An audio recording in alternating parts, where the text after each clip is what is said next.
Habían pasado casi 30 minutos desde que salí de la casa de Ethan y Layla. Había pasado la noche ayudándolos a preparar el evento de recaudación, colocando tarjetas de mesa, envolviendo velas en yute, doblando servilletas de lino, como si eso aún tuviera algún significado.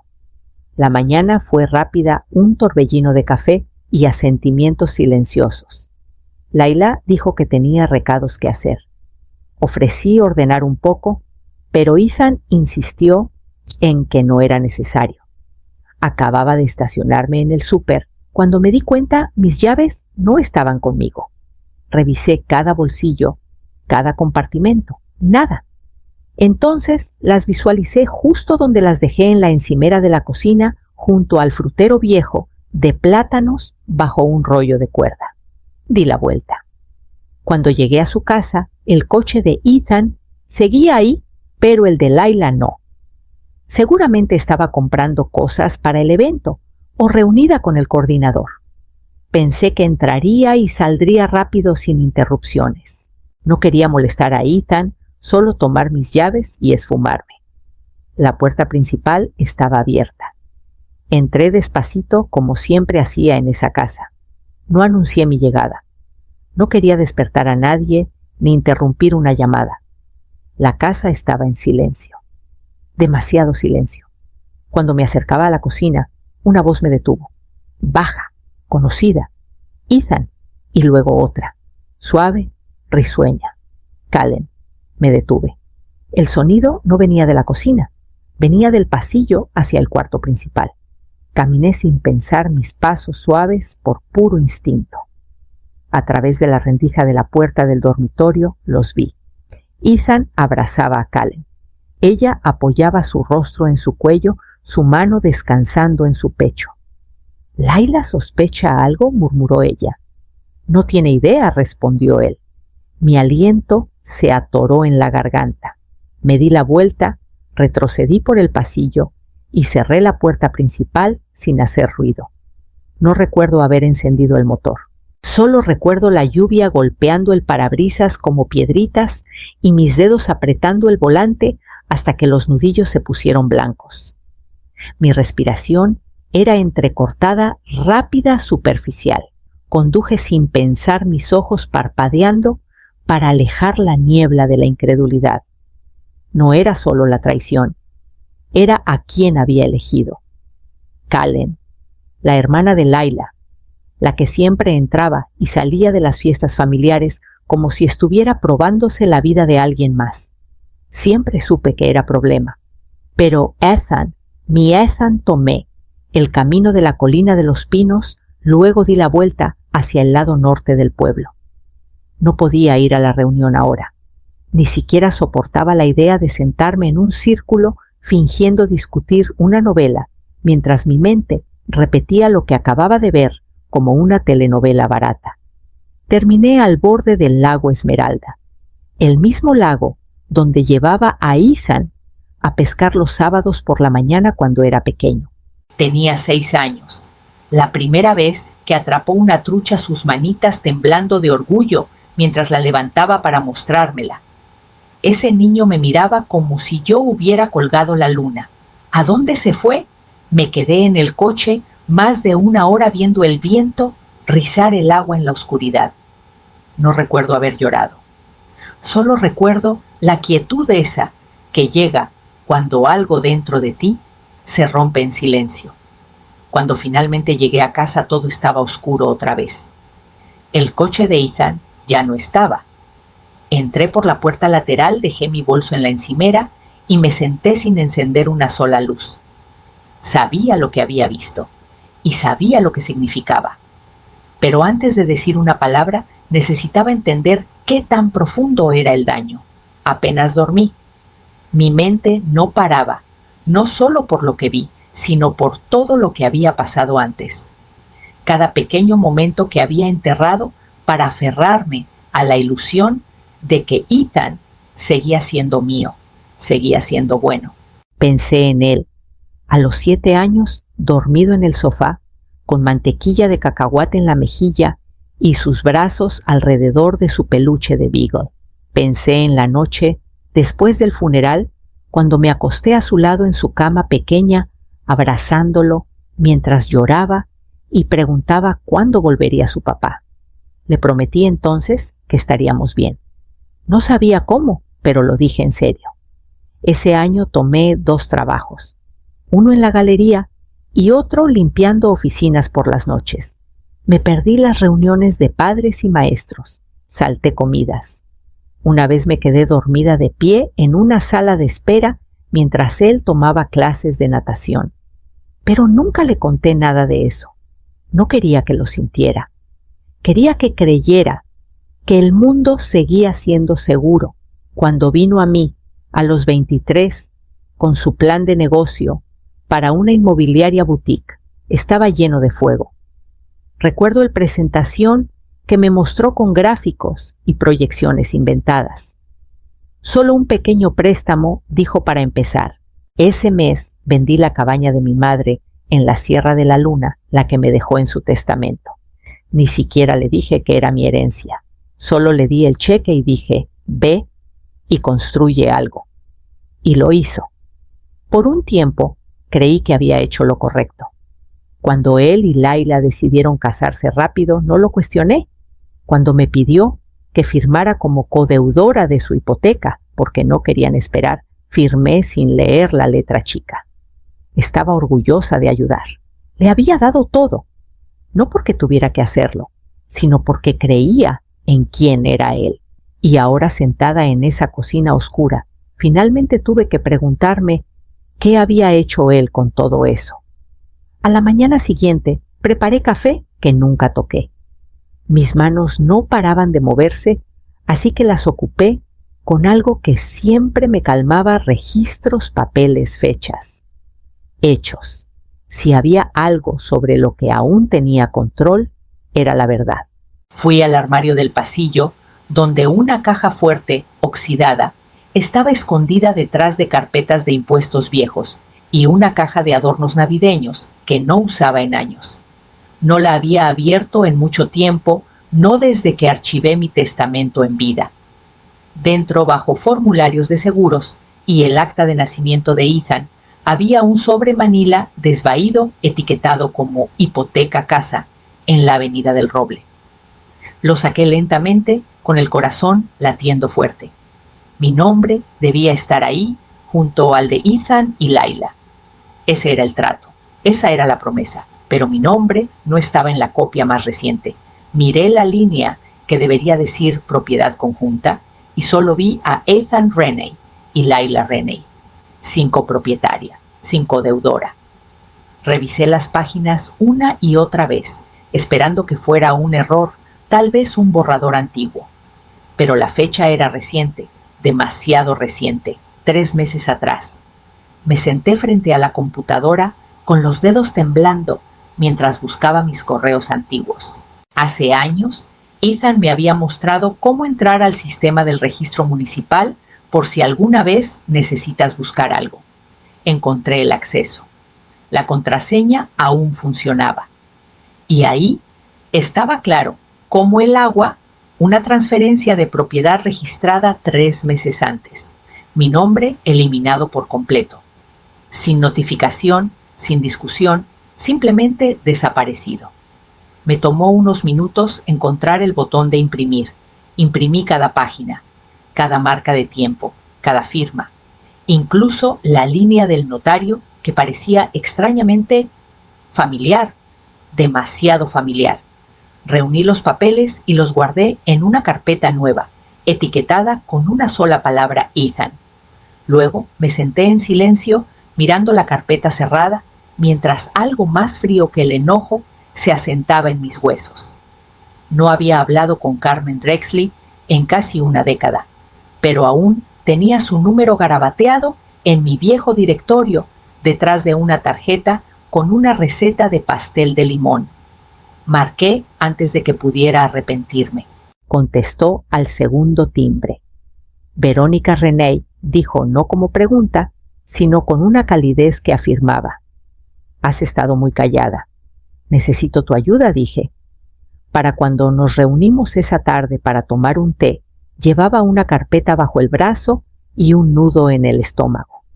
Carmen no había cambiado mucho. Seguía llevando su cabello plateado en un moño apretado. Aún tenía esa calma inquebrantable que hacía que la gente confesara sin querer.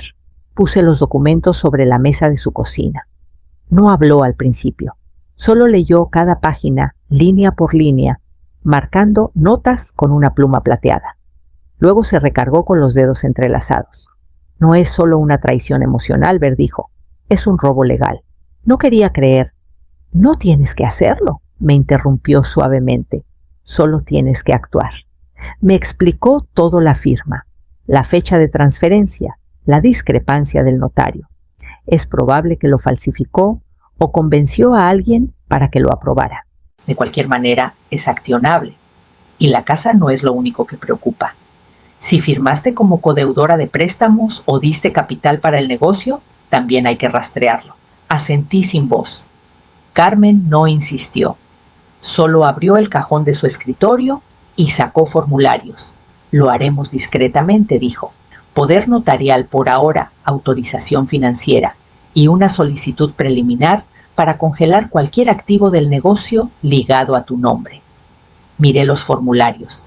Esta vez mis manos no temblaron. No estoy tratando de destruirlo, dije suavemente. Lo sé, respondió. Pero tienes derecho a protegerte, incluso de tu propio hijo. Esa noche firmé cada documento, uno por uno, sin dramas, sin discursos, solo tinta sobre papel. Y cuando sellé el último sobre, me di cuenta de que el silencio en el que había estado toda la semana finalmente había cambiado. La cocina olía a canela y bordes quemados justo como a Ethan le gustaba. Había horneado el mismo pay de manzana con azúcar morena cada otoño desde que estaba en la secundaria. Antes significaba algo este pequeño gesto. Consuelo, recuerdos, amor.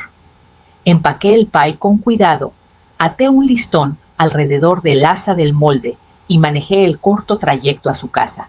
No estaba invitada, pero eso nunca me había detenido antes. Las tradiciones no necesitan permiso. Las luces brillaban a través de las amplias ventanas del comedor cuando llegué. Se escuchaban risas, desde adentro el tintineo de copas. Una fiesta ya en marcha. Subí los escalones y toqué una vez dos. Laila abrió la puerta. Su sonrisa era fina, más una línea que una curva. ¡Oh! Hola, dijo. Solo vine a dejar esto, dije levantando el pay ligeramente. Dudó, luego se hizo a un lado. Estamos teniendo una reunión con unas personas, me imaginé. Entré al vestíbulo sin pasar de ahí. El aire olía a pollo con romero y colonia cara. Detrás de ella, Ethan estaba cerca de la mesa del comedor, riendo con dos hombres y una mujer con una blusa de seda verde. Se giró cuando me vio su rostro tensándose. Ma, ¿no tenías que venir hasta acá? Solo una vieja costumbre, dije entregándole el pay. No hay que hacer alboroto. Lo tomó como si quemara. Gracias, murmuró.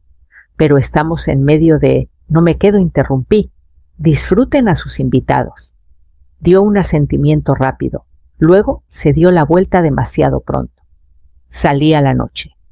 Mi aliento formaba nubes frente a mí mientras me deslizaba al coche cerrando la puerta más por instinto que por necesidad. Me quedé estacionada unos momentos más de lo que debía. Entonces la vi Callen subiendo los mismos escalones con una botella de vino en la mano, el cabello rizado, la sonrisa brillante. Cuando Ethan abrió la puerta, ella se inclinó hacia él. Lo abrazó como ninguna cuñada debería. Me quedé en la oscuridad observando mis manos descansando quietas en mi regazo. Carmen presentó todo justo después del amanecer. La orden judicial pasó más rápido de lo que esperamos. El juzgado estaba tranquilo esa semana y ella sabía exactamente dónde empujar el sistema. Para media mañana, las cuentas de Ethan estaban marcadas. Al mediodía, la línea de crédito del negocio construida con mi garantía estaba suspendida para revisión. No lo llamé. No lo advertí, solo esperé. La llamada llegó justo después de las 5, su nombre iluminando mi celular como una señal de alerta. Lo dejé sonar 2 veces antes de contestar, mas su voz era demasiado calma. Significaba que ya estaba en espiral. ¿Pasó algo con el banco?, preguntó. Dicen que la cuenta está bajo investigación. Me imagino que sí, dije. Hubo un silencio. Y luego más filoso. ¿Hiciste algo? Tomé un sorbo de té antes de responder. Deberías revisar tus documentos. Encontrarás mi nombre en lugares que olvidaste. Ma espetó. Esto no es chiste. No dije. No lo es. Empezó a alzar la voz, pero lo corté. Transferiste una escritura a mis espaldas. Falsificaste mi nombre. Ocultaste cosas que no tenías derecho a ocultar. No puedes sorprenderte de que el suelo empiece a moverse. No entiendes cómo funcionan estas cosas. Entiendo perfectamente, dije. Firmé cheques mucho antes que tú. No esperé su respuesta. Terminé la llamada y apagué el timbre. Luego abrí mi ventana para dejar entrar el último aliento del otoño. Me quedé ahí hasta que el frío me obligó a cubrirme las piernas con una manta. Esa noche dormí sin sueños. Por la mañana, Carmen llamó para decir que la primera bandera roja se había activado. El pago de la hipoteca de la empresa rebotó. La línea de crédito del negocio estaba completamente congelada y Ethan No volvió a llamar. Pero sabía que esto era solo el comienzo. Era casi el atardecer cuando escuché el golpe. No apresurado, no enojado, solo lo bastante dudoso como para hacerme doler el corazón antes de abrir la puerta. Laila estaba ahí con el cabello deshecho, el rímel corrido. Sostenía su celular como si pudiera morderla. Cuando me hice a un lado, entró sin decir nada y se sentó en la mesa de la cocina como si su cuerpo no pudiera sostenerse más. Los encontré, susurró. Los mensajes. Entre Ethan y Kallen. No necesitaba decir más. Me senté a su lado y esperé. Sus manos temblaban mientras mostraba la pantalla desplazándose por línea tras línea. Los chistes coquetos, los mensajes de medianoche, las reuniones de negocios de fin de semana que no eran. Sabía que algo estaba mal, dijo. Pero me convencía de que era yo, que no era suficiente. Su voz se quebró. Necesito dejarlo. Pero no tengo nada, ni ahorros, ni familia cerca. Él lo controla todo. Extendí la mano y tomé la suya cálida y húmeda por el dolor. No, querida. Él no tiene nada. Tú me tienes a mí. Levantó la vista sorprendida. Me levanté y fui al gabinete, saqué la carpeta que había etiquetado días atrás. Adentro, registros de la escritura, estados financieros notariados, notificaciones bancarias y un memorándum notariado que Carmen había preparado, confirmando mi interés retenido en la casa. Deslicé la carpeta sobre la mesa. Ethan pudo haber intentado tomar todo, dije, pero esta casa nunca fue completamente suya. Y ahora tampoco te posee a ti. Leila hojeó las páginas con la respiración entrecortada en cada detalle. Cuando llegó a la línea de la firma que confirmaba mi autoridad continua sobre la propiedad, rompió en sollozos silenciosos. Pensé que estaba atrapada, dijo. Te engañaron, corregí suavemente, pero ahora sabes la verdad. Asintió limpiándose los ojos. No sé qué hará cuando me vaya. Entonces no esperemos a que él decida. Tomé el teléfono. Carmen ya había dicho que las cerraduras podían cambiarse por la mañana. No tocó. La puerta se abrió con una fuerza que hizo que el móvil de viento se rompiera en el porche. Ethan estaba ahí. Jinshi System. Capítulo 9. La última vez que vi a mi hijo, continuación. La mandíbula tan apretada que sus pómulos parecían tallados en piedra. Sus ojos recorrían la habitación como si no la reconociera, o tal vez como si ya no me reconociera a mí. Has puesto a todos en mi contra, siseó. No me levanté. Me quedé en mi silla con la taza de té en las manos, el calor firme contra mis palmas. No dije con calma. Eso lo hiciste tú cuando mentiste. Caminó de un lado a otro con los puños cerrados. Layla se fue. Se llevó sus cosas. Con tu ayuda. La envenenaste contra mí. Ella leyó tus mensajes. No necesitaba envenenar nada. Se llevó la llave de la casa, espetó. ¿Tú permitiste eso? Le permití ver la verdad. Me miró como si quisiera romper algo. No entiendes lo que has hecho.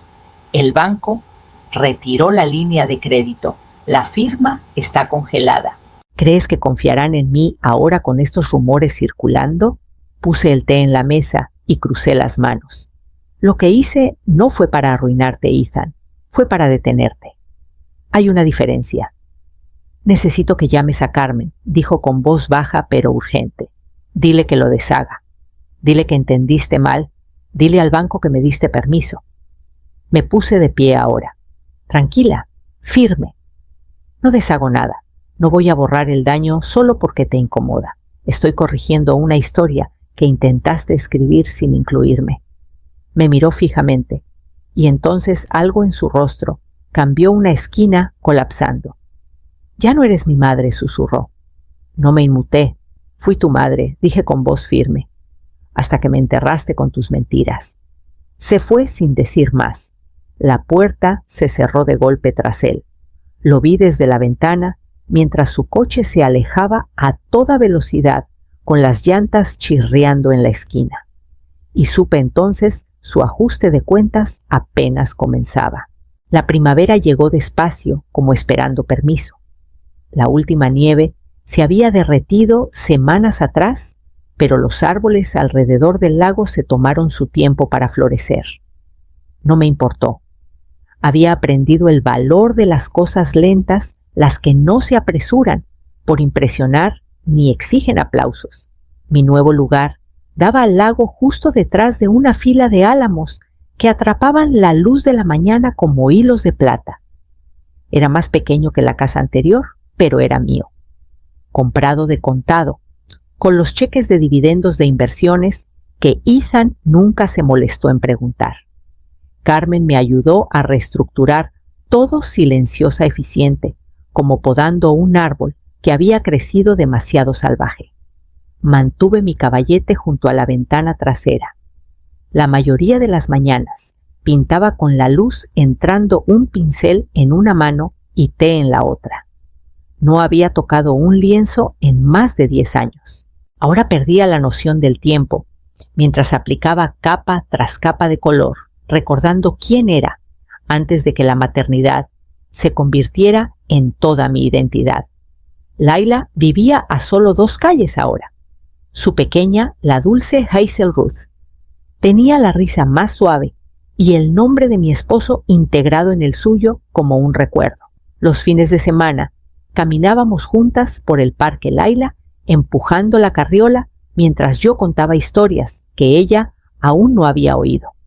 Me llamaba familia sin dudarlo. Eso era suficiente. Nunca volví a saber de Ethan, ni una carta, ni un golpe en la puerta.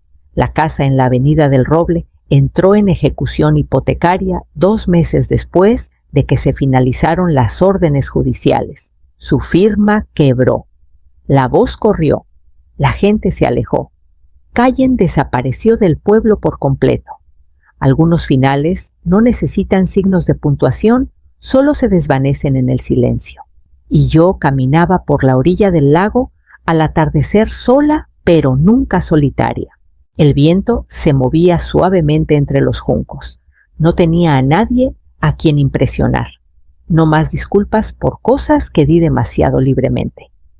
Me detuve al borde del agua una tarde con los pies descalzos en la arena, el cielo rayado de violeta y rosa. Algunas verdades no necesitan gritarse, solo necesitan ser vistas.